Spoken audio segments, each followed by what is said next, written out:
सुखी प्रभु यीशु क्रिस्त में प्यारे भाइयों बहनों, नवजीवन का संदेश इस शीर्षक के अंतर्गत प्रतिदिन का ईश्वर का जीवंत वचनों को सुनने के लिए, समझने के लिए, उन वचनों को ग्रहण करते हुए उन वचनों के अनुसार जीवन बिताने की शक्ति, सामर्थ्य, कृपा, अनुग्रह मांगते हुए एक सुंदर आदर्श क्रिस्तीय जीवन बिताने की विशेष कृपा मांगने के लिए मैं आप सभी लोगों का हार्दिक स्वागत करता हूं।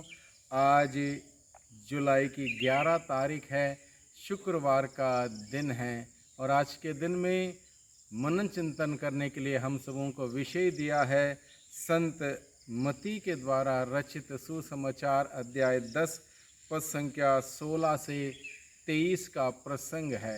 इस प्रसंग में भाइयों बहनों, प्रभु हम सबों को सिखाता है कि प्रभु यीशु की सेवा में लगे रहने के लिए, प्रभु का कार्य करने के लिए, प्रचार प्रसार करने के लिए क्या क्या होना चाहिए, क्या नहीं होना चाहिए, किस प्रकार से, किस मनोभाव से हमें जाना है, आना है और हमारे जीवन के द्वारा तमाम प्रकार की कठिनाइयों का, चुनौतियों का सामना करते हुए कैसे हमें प्रभु के वचन को सुनाना, इन सभी बातों को प्रभु आज के दिन में हम सबों को समझाता है, सिखाता है।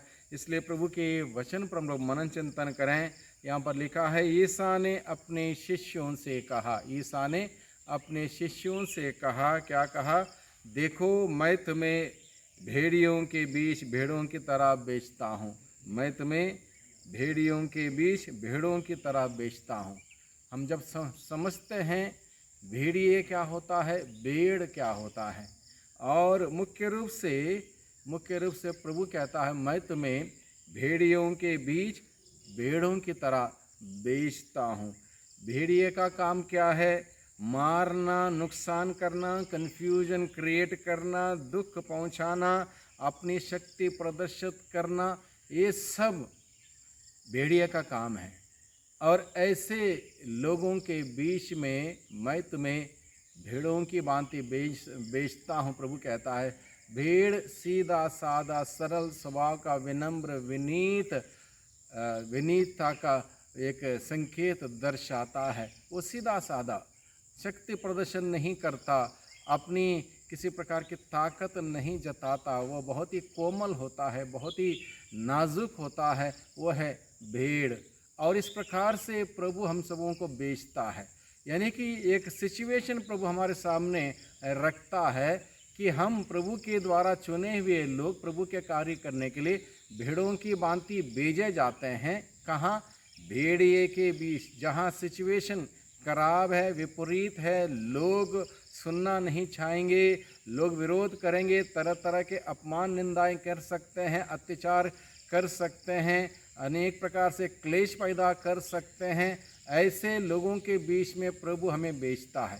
इसलिए ऐसे सिचुएशन में, ऐसे परिवेश में जब हमें जाना है तो किस प्रकार से जाना है, किस प्रकार की तैयारी हमें ज़रूरत है, इस बात को लेकर प्रभु आज के दिन में हम सबों से बातें करता है और कहता है, इसलिए सांप की तरह चतुर और कपोत की तरह निष्कपट बनो।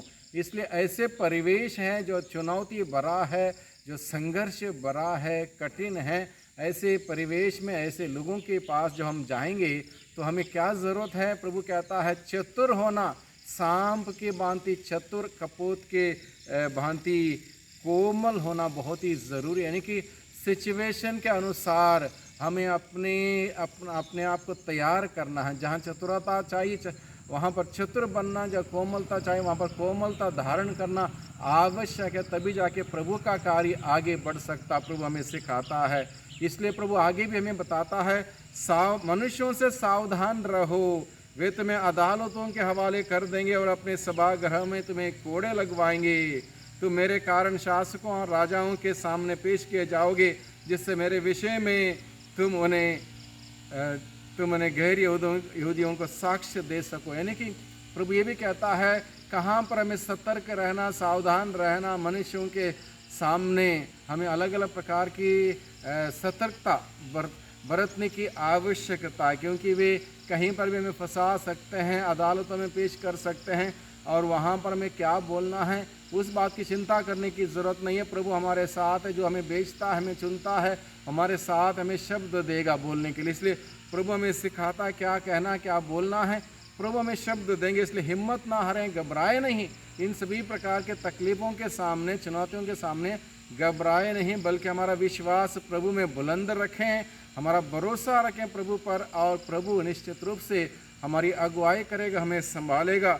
इसलिए प्रभु हमें बताता है सुसमाचार फैलाना हो, प्रभु के राज्य के प्रचार प्रसार के कार्य में सक्रियता से शरीक होना हो, तो हमें अनेक प्रकार की चुनौतियों का सामना करने के लिए सीखना है और हमें आगे बढ़ना है। एक भेड़ की तरह विनम्र विनीत होके सब कुछ बर्दाश्त करते हुए, सब कुछ सहते हुए, तब जाके प्रभु का संदेश हम एक दूसरे के साथ बांट पाएंगे। प्रभु आगे सिखाता है, जब वे तुम्हें अदालतों के हवाले कर देंगे तो यह चिंता नहीं करोगे कि हम कैसे बोलेंगे और क्या कहेंगे। समय आने पर तुम्हें बोलने के लिए शब्द दिए जाएंगे, क्योंकि बोलने वाले तुम नहीं हो बल्कि पिता का आत्मा है, यानी कि आत्मा हमारे द्वारा बोलेगा। इसलिए हमें ज़रूरत है अपने आप को समर्पित करना, उस आत्मा के हवाले करना। आत्मा हमारी अगुवाई करेगा, बोलने के लिए सिखाएगा, क्या बोलना बताएगा, समझाएगा। इसलिए आत्मा से संचालित होकर हम जाएं। प्रभु ये भी कहता है, भाई अपने भाई को मृत्यु के हवाले कर देगा और पिता अपने पुत्र को, संतान अपने माता पिता के विरुद्ध उठ खड़ी होगी और उन्हें मरवा डालेगी। मेरे नाम के कारण सब लोग तुमसे बहर करेंगे, किंतु जो अंत तक धीर बना रहेगा उसे मुक्ति मिलेगी। प्रभु ये कहता है, तमाम प्रकार की कठिनाइयों के बीच में जो अंत तक धीर बना रहेगा, हिम्मत रखेगा, उसे विशेष कृपा और आशीष बरकत मिलेगी। इस प्रकार से प्रभु हम सबों को बताता है कि प्रचार प्रसार का कार्य आसान नहीं है, कठिन है, लेकिन इसी कठिन कार्य को करने के लिए मुझे और आपको चुना है भाइयों बहनों।